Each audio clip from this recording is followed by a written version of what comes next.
बिस्मिल्लाहिर्रहमानिर्रहीम। शुरू अल्लाह के नाम से जो रहमान और रहीम है। इक़रा बिस्मि रब्बिकल्लज़ी खलक़। पढ़ो ए नबी अपने रब के नाम के साथ जिसने पैदा किया। खलक़ल इंसान मिन अलक़। जमे हुए खून के एक लोथड़े से इंसान की तख्लीक की। इक़रा व रब्बुकल अकरम। पढ़ो और तुम्हारा रब बड़ा करीम है। अल्लज़ी अल्लम बिल क़लम। जिसने कलम के जरिए से इल्म सिखाया।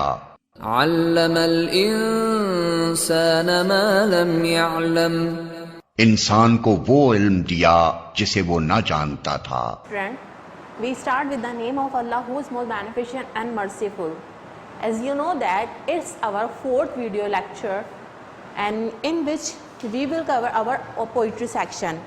You know that in our 2nd semester midterm we have studied our poem Rain in Summer and Question, and in 2nd semester final term we have studied All the World's I Stage written by William Shakespeare. As you know that in this poem the poet describes that how people welcome the rain when rain comes in hot summer, and it brings beauty, comfort and happiness for all creatures. And in Questions the poet describes that think before speak and work which you are doing so that it doesn't harm anybody or someone. इसमें rain in summer में हमने बताया था कि किस तरीके से लोग जो है वेलकम करते हैं रेन को जब बहुत सा गर्मी होती है। तो जब रेन होती है तो किस तरीके से रेन अपने साथ ब्यूटी लेकर आती है, उन लोगों के लिए कंफर्ट लेकर आती है, और रेन जो है खुशियाँ लेकर आती है। तो लोग उसको ओपन हैंड के साथ जो है, ओपन आर्म के साथ जो है उसको वेलकम करते हैं। और क्वेश्चन पोएम में आपको ये बताया गया था कि जब भी आप बात करें या कोई काम करें तो उससे पहले आप अच्छे तरीके से सोच लें, क्योंकि हमारा जो वर्ड होता है वो वापस नहीं आ सकता। जो हम बात करते हैं वो हम वापस नहीं उसको ले सकते, और ना ही जो ऐसा हमने काम किया होता है जिससे किसी को नुकसान पहुंचा हो वो काम हमारे पास वापस हो सकता है। इसीलिए कोई काम करने से पहले या कोई बात करने से पहले आप अच्छे तरीके से सोच लीजिए। Then come to the poem all the world's a stage. First of all, I will read it and then I'll explain it. All the words I stage, and all the men and women merely players. They have their exits and their entrances, and one man in his time plays many parts, his acts being 7 ages after the infant, mewling and puking in the nurse's arm, then the whining school boy with his satchel and shining morning face creeping like a snail, unwilling to school, and then the lover sighing like a furnace with a woeful ballad made to his mistress eyebrow, then a soldier full of strange oaths and bearded like the bird, jealous in honor, sudden and quick in quarrel, seeking the bubble reputation even in the cannon's mouth.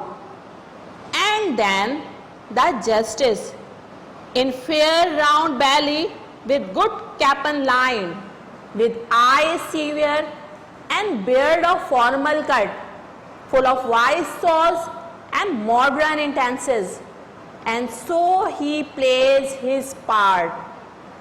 The 6-8 shifts into the lean and sleeper pantaloon with spectacles on nose and pouch on side, his youthful hose well saved, a world too wide for his shrunk shank, and his big manly voice turning again towards childish terrible pipes and whistles in his sound, let scene of all that ends the strange eventful history in second, childish and mere oblivion, sans teeth, sans eyes, sans death, taste and sans everything. इस poem में William Shakespeare इंसान के जो 7 edges हैं, जो birth से लेकर death तक के उस एज परफॉर्म करता है, उसको उन्होंने डिस्क्राइब किया है बहुत खूबसूरत अंदाज में। ये इनका प्ले है एज यू लाइक इट, उससे लिया गया है। इसमें विलियम शेक्सपियर कहते हैं all the worlds are stage, ये पूरी दुनिया एक स्टेज ही है।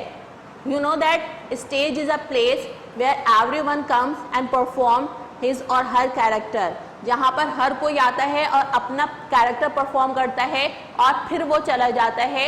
तो फिर इसीलिए कहा जा रहा है कि ये दुनिया जो है एक स्टेज है। And all the man and women merely players, players means actors, actresses. यहाँ पर जो मर्द हैं, जो औरतें हैं, वो एक्टर और एक्ट्रेसेस के तौर पर अपना कैरेक्टर परफॉर्म करते हैं। दे have their exist means birth, उनका एक बर्थ टाइम है, एंट्रेंस टाइम है, उनके एक डेथ टाइम है जब उन्होंने एग्जिट कर जाना है, एंड देयर एंट्रेंसेस, और उनका एक बर्थ टाइम है जब उन्होंने इस दुनिया में आना है। तो पहले सबसे पहले वो इस दुनिया में आते हैं अपना परफॉर्म करने के लिए एक्ट, और फिर उसके बाद जो है उनका एक स्पेसिफिक डेथ टाइम है जिसके ऊपर वो इस स्टेज को छोड़ देते हैं। And one man in his time plays many parts, एक शख्स एक वक्त में बहुत सारे पार्ट्स प्ले करता है। वो किसी का भाई भी हो सकता है, वो एक बेटा भी हो सकता है, वो एक हस्बैंड भी हो सकता है, वो एक डॉक्टर भी हो सकता है, वो एक टीचर भी हो सकता है, वो एक लॉयर, सर्जन, कुछ भी हो सकता है। तो वो at a time different role play कर रहा है एक वक्त में। हिज एक्ट्स बिगन 7 एजेस, उसके जो एक्ट्स हैं वो 7 फेसेस के ऊपर जो है कंसिस्ट करते हैं। Ages means phases. सबसे पहला फेस कौन सा है? एट फर्स्ट द इन्फेंट, जो सबसे पहले वो बेबी बर्थ लेता है। इन्फेंट, बर्थ लेने वाला जो बेबी होता है, बहुत छोटा बेबी होता है, उसको कहते हैं mewling and puking and the nurses arm. Nurses arms means arms of mother या आर्म्स ऑफ केयर टेकर। सबसे पहले वो जो इन्फेंट होता है वो नर्सेज आर्म्स में आता है, मदर्स आर्म्स में आता है, या केयर टेकर आर्म्स में आता है। उस वक्त वो क्राई कर रहा होता है, वो चीख रहा होता है, रो रहा होता है। एंड प्यूकिंग मीन्स वॉमिट कर देना। अक्सर जो है वो वॉमिट कर देता है, वो डाइजेस्ट प्रॉपर तरीके से नहीं कर पा रहा होता, तो वो इतना इन्फेंट होता है, ये उसका फर्स्ट एज है जब वो कुछ भी नहीं कर सकता, वो दूसरों के ऊपर डिपेंड कर रहा होता है। Then the whining school boy, और फिर उसके बाद उसका एक एज ऐसा आता है जब वो चीखता चिल्लाता हुआ एक स्कूल बॉय बन जाता है। जब वो फर्स्ट टाइम स्कूल जा रहा होता है, वो रो रहा होता है कि उसे स्कूल नहीं जाना, तो वो जो होता है वो उस स्टेज में आ जाता है। उस इन्फेंसी अपनी क्रॉस करने के बाद वो एक ऐसे स्टेज में आता है जहाँ पर वो विलिंगली स्कूल नहीं जा रहा होता। विद ए सैशल, उसके शोल्डर के ऊपर उसका बैग होता है, एंड शाइनिंग मॉर्निंग फेस, और उसका फेस जो है उसके रोने की वजह से शाइन कर रहा होता है। क्रीपिंग लाइक अ स्नेल, और वो बिल्कुल स्लो वॉक में जो है वो स्कूल की तरफ जा रहा होता है। अनविलिंग टू स्कूल, जिसमें जहाँ पर उसका बिल्कुल दिल नहीं जाता। ये कॉमन ऑब्जर्वेशन है, जब फर्स्ट टाइम बच्चे जो हैं वो घर से स्कूल की तरफ जा रहे होते हैं तो वो बिल्कुल विलिंग नहीं होते, वो बिल्कुल स्लो वॉक में जो है वो स्कूल की तरफ मूव कर रहे होते हैं। वो रो रहे होते हैं कि हमें नहीं जाना। उन्होंने बहुत मुश्किल से जो अपना स्कूल बैग होता है वो हैंग किया हुआ होता है, और वो रोते हुए बिल्कुल शाइन फेस के साथ जो है स्कूल में एंटर होते हैं। ये उनका सेकेंड स्टेज होता है। एंड देन द लवर, और उसके बाद वो थर्ड स्टेज पर आते हैं जहां पर वो टीन एज में आ जाते हैं और जहां पर वो एज ए लवर अपना कैरेक्टर परफॉर्म करते हैं। शाइनिंग लाइक अ फर्नेस, वो जो है फर्नेस कहते हैं कोई भट्टी में जो है जलना, यानी कि वो अपने लव की आग में जो है वो जल रहे होते हैं। विद अ वोफुल बैलेड, उस वक्त वो एक सॉरफुल पोएट्री जो है, सॉन्ग जो है वो स्टार्ट कर देते हैं। Made to his mistress eyebrow, अपनी जो लवर होते हैं, बिलव्ड होते हैं, उनके लिए तारीफें लिखी जा रही होती हैं, उनके लिए पोइट्री की जा रही होती है।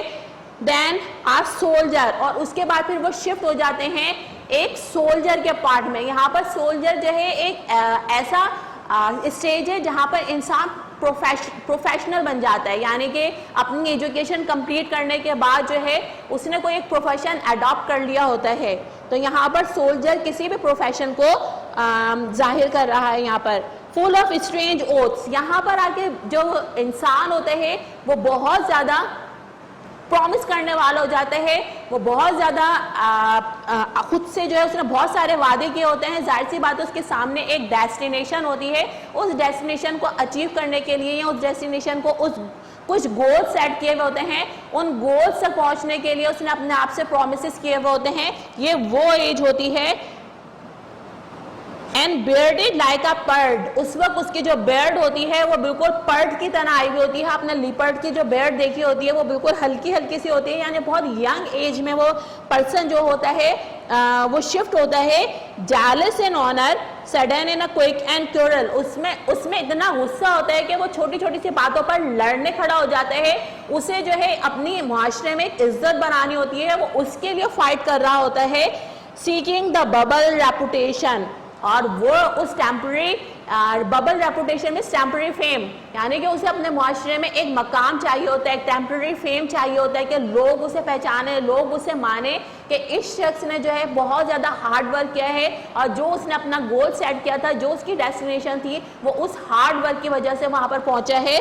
और सम टाइम तो even in the cannon's mouth, some time अपनी वो रेपुटेशन गेट करने के लिए, अपना वो टेम्पररी फेम गेट करने के लिए कैनन्स माउथ कहते हैं माउथ ऑफ डेथ, यानी कि वो जो माउथ ऑफ डेथ है वो उसकी भी परवाह नहीं करता कि वो जिंदा रहता है या नहीं रहता, बस उसके ऊपर सिर्फ उसके बाद एक चीज़ होती है कि मुझे जो है सिर्फ जो मैंने अपने गोल सेट किए हुए हैं या जो मेरी डेस्टिनेशन है, मुझे अपने आप को दुनिया के सामने प्रूफ करने के लिए वो मुझे हासिल करनी है, किसी भी कीमत पर हासिल करनी है, चाहे उसके लिए मेरी लाइफ रहती है या नहीं रहती। तो यहाँ पर कह रहे हैं कैनन्स माउथ, वो उस एज में आ जाता है कि जहाँ पर उसको अपनी रेपुटेशन हर हालत में गेट करनी है।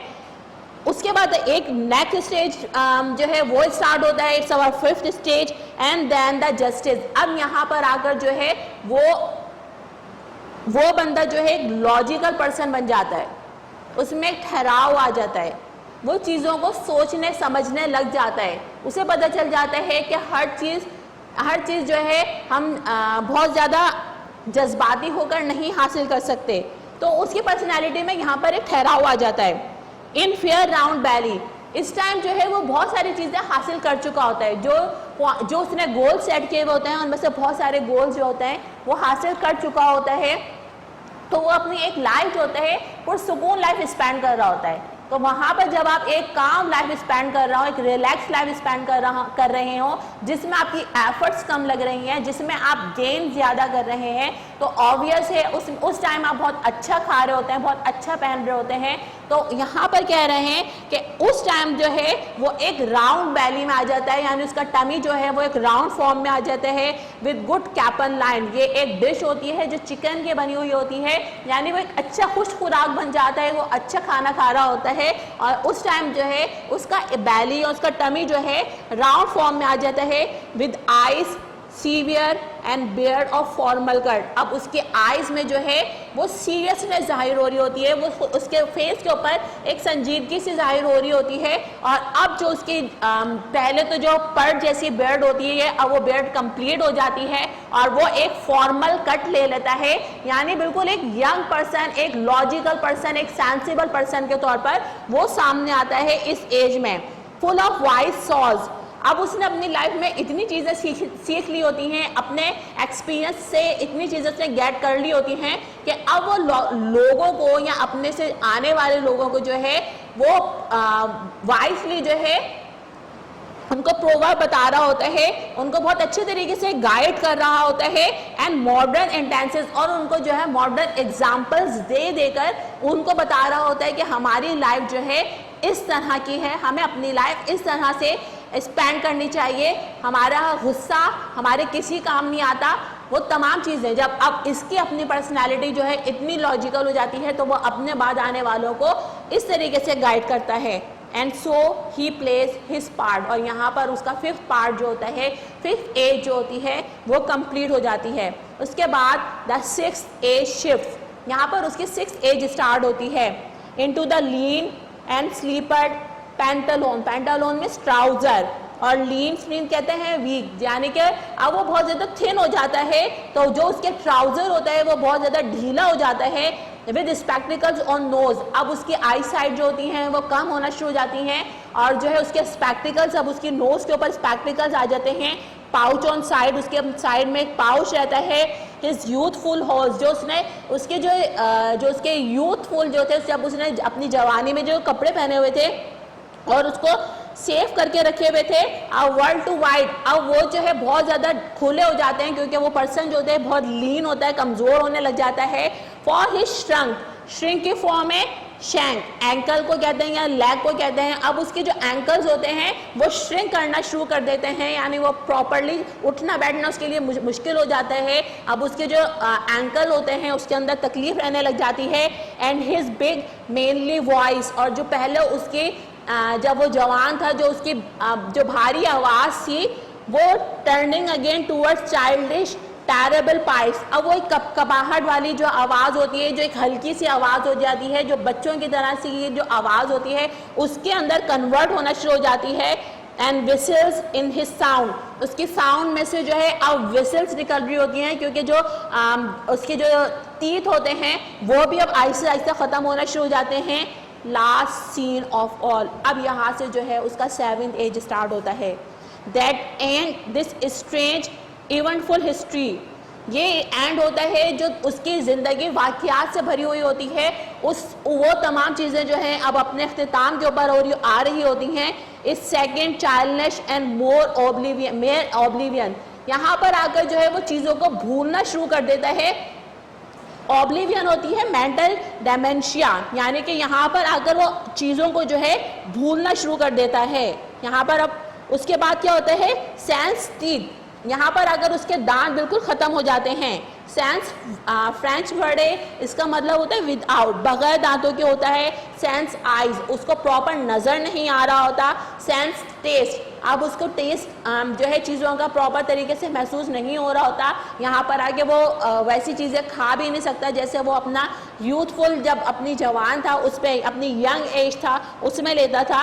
एंड सेंस एवरीथिंग, और यहाँ पर जब वो हर चीज़ खो देता है तो यहाँ आकर वो सिर्फ अपनी डेथ का वेट कर रहा होता है।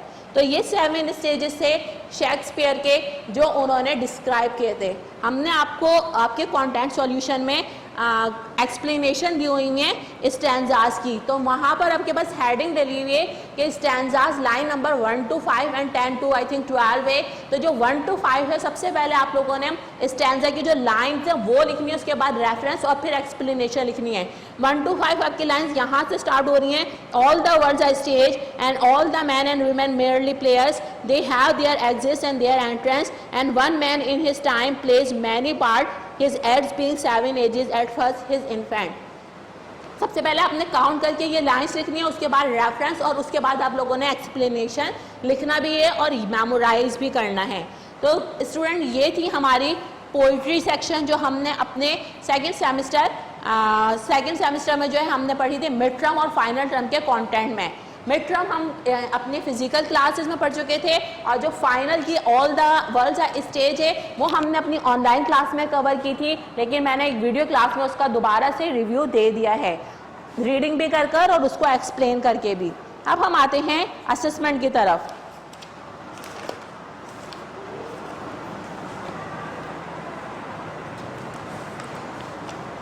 I have already given you 3 assessments. I hope you have memorized all of these. Now it's our 4th assessment. What will you do? First of all, you will write it in your copy, then you will memorize it, and then you will solve this assessment for paper. First question is complete the statements. The disease name of lawyer's friend was dash. जो lawyer friend को disease हुई थी उसका नाम क्या था? The lawyer took the doctor's test. Lawyer ने doctor का क्या लिया था? Rip seized his dash and made his way to the river bank. Rip ने क्या चीज होल्ड की थी और रिवर बैंक की तरफ अपनी जर्नी स्टार्ट की थी. The poet of rain in summer is dash. Rain in summer के पोएट कौन है? According to Shakespeare a man plays dash parts. Shakespeare के मुताबिक एक आदमी कितने पार्ट्स परफॉर्म करता है? According to the poem question think before dash. Question according question जो हमारी पोएम है उसके अकॉर्डिंग आपको सोचना चाहिए किस चीज से पहले. Question number 2 is right meaning of given words. Oblivion, shank, shank, oath, swap, hasty, bloom, husk, lane, clatter. And the question number 3 is write central idea of any two. All the words are stage, rain in summer and question. इसमें से आपने किसी दो का central idea करना है. Write introductions. किसी के भी दो का इंट्रोडक्शन करना है. William Shakespeare, captain Frederick and Henry Wordsworth Longfellow. Explain the stanza with reference. I haven't enough place, that's why I am writing in this way. You will go to copy and you can get it from your copy. How beautiful is the rain and in the narrow lane. ये आपका rain in summer से लिया गया है. World all the worlds stage से लिया गया है और ये क्वेश्चन से लिया गया है. आपको 3 स्टैंजा दिए हुए, इसमें से आपने 2 स्टैंजा करने हैं. यहाँ पर मेरे पास इतनी जगह नहीं थी, इस वजह से यहाँ पर इस फॉर्म में हुआ है. आप कॉपी में से जाकर आप पूरा स्टैंजा गेट कर सकते हैं. उसके बाद है right answers. When does a man become जज and how. What is the message of poem question. What gives eternity to rain. Eternity means life. Rain को लाइफ कौन सी चीज देती है. Why rain is important for us. What is the priory क्या होती है. ये तमाम चीजें जो है आपको आपकी कॉपी में से मिल जाएंगी. आपको पेपर पैटर्न बता दिया गया है कि आपका पेपर जो है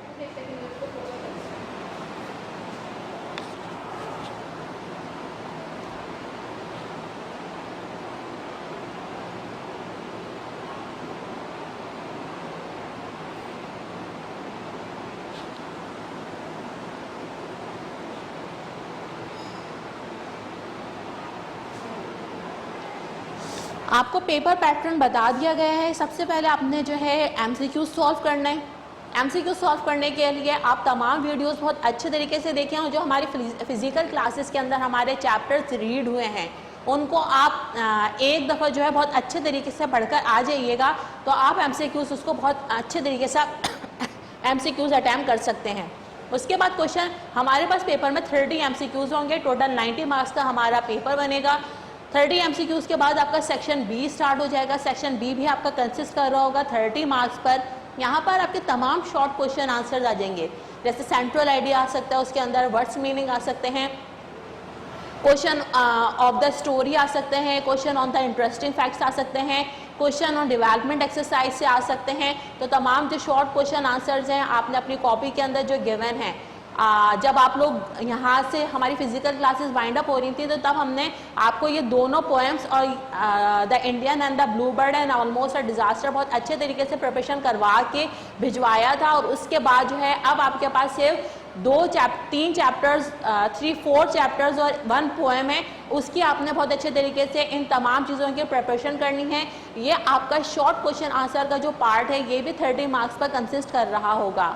उसके बाद आपके पास सेक्शन सी आ जाता है, ये भी 30 मार्क्स का होगा. ये डिस्क्रिप्टिव में आ जाएगा. यहाँ पर आपको समरी दी जाएंगी. इंट्रोडक्शन ऑफ पोएट हो गया या इंट्रोडक्शन ऑफ राइटर आपके कंटेंट में जो गिवन है वो आ सकता है. उसके अलावा स्टैंजा एक्सप्लेनेशन आ सकती हैं और उसके अलावा जो है कॉम्प्रीहेंशन आ सकता है और रेफरेंस टू द कॉन्टेक्स्ट, कहीं से भी कोई चीज़ लेकर पूछी जा सकती है. ये भी आपका सेक्शन बी में इंक्लूड होगा. इसके बाद आप लोग देख लीजिए हमारा कंटेंट जो गया है, all the worlds are stage. एक दफ़ा वो रीड आउट कर लेते हैं.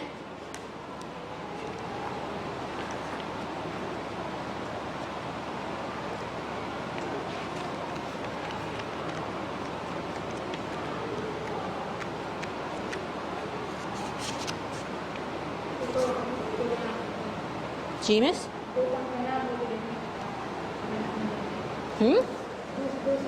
ये रहा है. It's on page number 8 of 28. All the words are staged. First you will see the words meaning, exit, way out or death. In this poem, we will consider its mean death, entrance, birth, acts, characters, ages, parts, infant, a newborn baby, puke, to vomit, whining, complaining, satchel, school bag, oath, promise, woeful, sad, ballad, song, sense, without, oblivion, forgetfulness, forgetful, shrunk, contract, sunk, go down, shank, ankle or knee. Question and answers. When does a man become a judge? How? इंसान जो है, आदमी जो है, कब जज बनता है और कैसे बनता है? As he grow older with maturity, जब वो मेच्योर हो जाता है, and wisdom, और जब उसके अंदर अकल आ जाती है, he become a fair judge, तो तब वो बेहतर तरीके से तमाम चीज़ों के बारे में अच्छे तरीके से वो डिसीजन मेकर बन जाता है. During this stage he is firm, उस टाइम वो टफ होता है, स्ट्रॉन्ग होता है और सीरियस होता है. Which stage of man's life associated with the shrunk shank? कौन सी जो मेन का जो इंसान का स्टेज है वो श्रंक शैंक को जाहिर करता है? The 6th stage of man's life associated with the shrunk shank, जो 6th स्टेज होता है जहाँ पर आके बहुत ज़्यादा लीन हो जाता है, वीक हो जाता है, यहाँ पर अगर उसकी जो बोन्स हैं वो श्रिंक होना शुरू हो जाती हैं, तो ये 6th स्टेज होता है. Why is the last stage called second childhood? Last stage को सेकेंड चाइल्डहुड क्यों कहा जाता है? बिकॉज स्लोली, आहिस्ता आहिस्ता, the man loses his faculties, means physical जो उसकी स्ट्रेंथ होती है उसको, कौन कौन सी स्ट्रेंथ को वो ख़त्म हो जाती हैं. उसकी स्ट्रेंथ ऑफ साइट, यानी वो देखने से महरूम होने लग जाता है. हेयरिंग, उसे सुनना कम सुनाई देता है. स्मेल, उसे जो है वो स्मेल नहीं आती, टेस्ट नहीं आता. And exit from the rules of his life like a child, और जो है वो बिल्कुल जो है वो चाइल्ड की तरह वापस जो है होना शुरू हो जाता है, चाइल्ड की तरह टर्न होना शुरू हो जाता है. Explanation of stanza. सबसे पहले आपको 5th लाइन अभी आपको एक्सप्लेन की थी, उसका आपको एक्सप्लेनेशन देनी है. रेफरेंस आपको दिया हुआ है.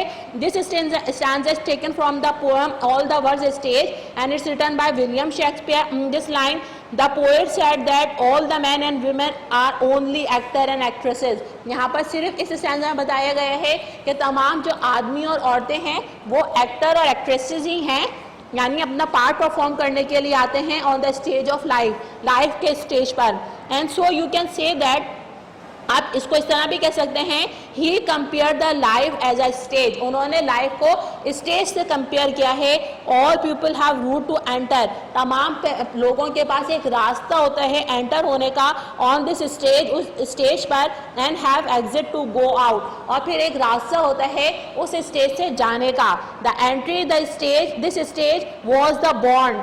वैन द बॉर्न, जब आप पैदा होते हैं तब आपकी एंट्री होती है. And then they perform their 7 acts, उसके बाद आपको पूरे 7 एक्ट परफॉर्म करने होते हैं. And leave the stage when they die, और फिर जब आप नेक्स्ट लाइफ की तरफ जा रहे होते हैं, नेक्स्ट वर्ल्ड की तरफ जा रहे होते हैं, तो आपको जो है इस लाइफ का स्टेज छोड़ना होता है. तो उसके बाद 10 to 12 है आपके पास सेंटर लाइन्स, पहले आप काउंट करके 10 to 12 आप लोग कॉपी कीजिएगा. उसके बाद फिर दोबारा रेफरेंस गिवन है. This stanza is taken from the poem all the worlds are stage written by William Shakespeare and its explanation is, this is the 3rd stage of man's life. ये इंसान का 3rd stage है जब वो teen age में आ जाता है. Now he is grown a person, यानी अब वो ऐसा शख्स होता है जो अब वो ग्रोन करने वाला होता है, ग्रो अप में आता है, टीन एज में आता है. And assume the form of lover, और वो अपने आप को एज ए लवर कंसीडर करना शुरू कर देता है. It is time when he loves his beloved, वो किसी जो है उस वक्त उसे कोई बहुत अच्छा लगने लग जाता है. ही साइज लाइक अ फर्नेस, वो जो है जो उसको जो एक अच्छे लगने वाली जो एक आग होती है, तपिश होती है, वो उसमें जलना शुरू हो जाता है. ही rights a song in praise of his beloved eyes, उस वक्त जो है जिसको जो उसको अच्छा लग रहा होता है उसकी तमाम अच्छाइयाँ देखकर जो है उसके ऊपर पोइट्री शुरू कर देता है. He also sings such song again and again, और फिर वो ऐसे सॉन्ग दोबारा लिखता और गाता है, and he Burns in his emotion, और अपने ही इमोशन में वो जलता रहता है। उसके बाद आपको सेंट्रल आइडिया गिवन है, all the word stage is poem taken from the play as you like it by Shakespeare. ये पोएम जो एक प्ले है एज यू लाइक इट, उससे लिया गया है। In this poem he says that everyone assign, हर एक को एक मिलता है, एक रोल मिलता है, 7 रोल्स बाय गॉड, अल्लाह ताला की तरफ से हर एक को 7 रोल असाइन किए जाते हैं, दिए जाते हैं, एलोकेट किए जाते हैं। All people poke birth to play this role, तमाम लोग यही रोल प्ले करने के लिए बर्थ लेते हैं। व्हेन दे प्लेड प्रोफेशनली, जब वो अपने तमाम रोल प्रोफेशनली परफॉर्म कर देते हैं, then they go back and die, और फिर वो जो है इस दुनिया से चले जाते हैं। उसके बाद आपको introduction of poet William Shakespeare का गिवन है। William Shakespeare was a English playwright, poet, actor, widely regarded as the greatest writer in the English language and the world's greater dramatist. वो ड्रामाज भी लिखते थे, poet भी थे, actor भी थे, वो स्टेज पे खुद परफॉर्म करते थे। ही वॉज बॉर्न इन 26 अप्रैल 1564, 1564 को वो पैदा हुए। His extant work consist of some 39 plays, जो उन्होंने वर्क किया है उसमें 39 प्लेज हैं, 154 सोनेट्स हैं, 3 लॉन्ग नैरेटिव पोएम्स हैं, फ्यू अदर वर्सेज हैं। He is often called England's national poet, उन्हें इंग्लैंड का नेशनल पोएट भी कहा जाता है। He died on 23 April 1616। So student, it's our content solution.